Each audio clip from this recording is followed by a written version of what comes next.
Je suis très heureux, mais surtout très fier de pouvoir vous présenter un projet unique et innovant.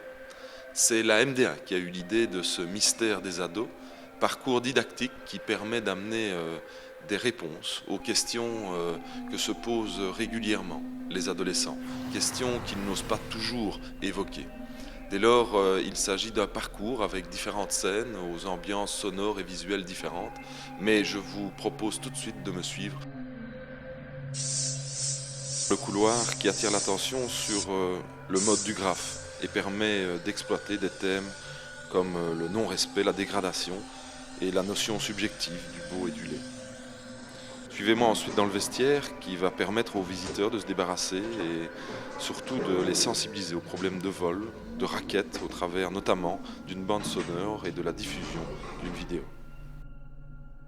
L'accueil est sans conteste la pièce la plus spacieuse de Mystère de l'ado. Elle a de multiples fonctions dont permettre un débriefing mais aussi accueillir l'espace documentation, les bornes interactives, les jeux sur PC et les supports d'expression. Une pièce réservée au bien-être pour contrebalancer les autres ambiances et ouvrir le dialogue sur qu'est-ce qui rend les jeunes heureux à notre époque. Et surtout pouvoir aborder des valeurs telles que le sport, l'amitié, l'amour. La chambre d'ado nous plonge de suite dans son univers complexe. Couché sur le lit avec toute la symbolique que cela implique, le visiteur pourra visionner un film relatif à la vie amoureuse et sexuelle.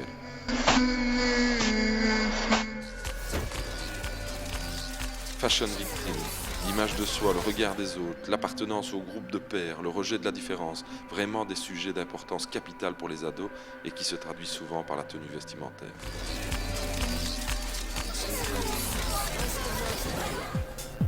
Malheureusement, on ne peut pas passer à côté des problèmes liés aux dépendances, et elles sont multiples, surtout si on y ajoute les jeux vidéo parfois ultra violents dont les ados se montrent de plus en plus friands.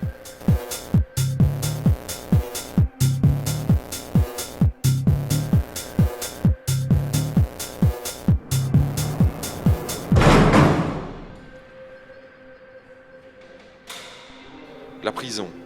Un rappel des lois n'est pas superflu, car leur non-respect peut mener à des sanctions sévères.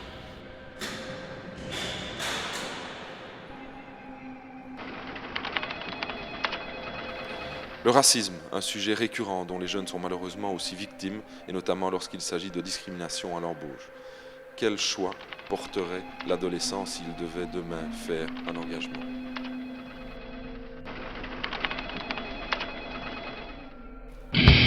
Enfin, le piercing, le tatouage, la scarification sont autant de moyens de se différencier et de s'exprimer. Mais avec le temps, les idées et les modes changent. Pour ne pas avoir de regrets, une bonne réflexion avant le passage à l'acte s'impose.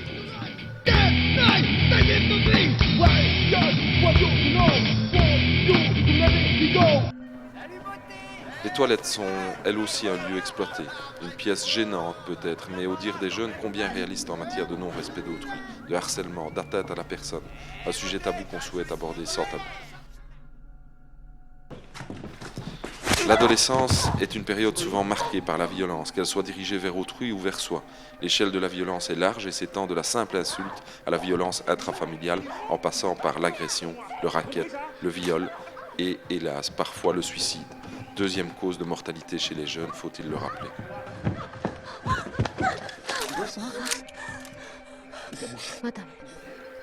Ce projet unique ne pourra voir le jour sans des moyens financiers. Il est évident que les pouvoirs publics sont derrière, notamment via la ville de Serein, la communauté française ou la Fondation Roi Baudouin, mais nous avons besoin de vous. Nous avons besoin de vos dons qui, je le rappelle, sont défalcables à partir de 30 € et peuvent être versés sur le numéro de compte 9x0 404. Merci à vous, merci de votre soutien.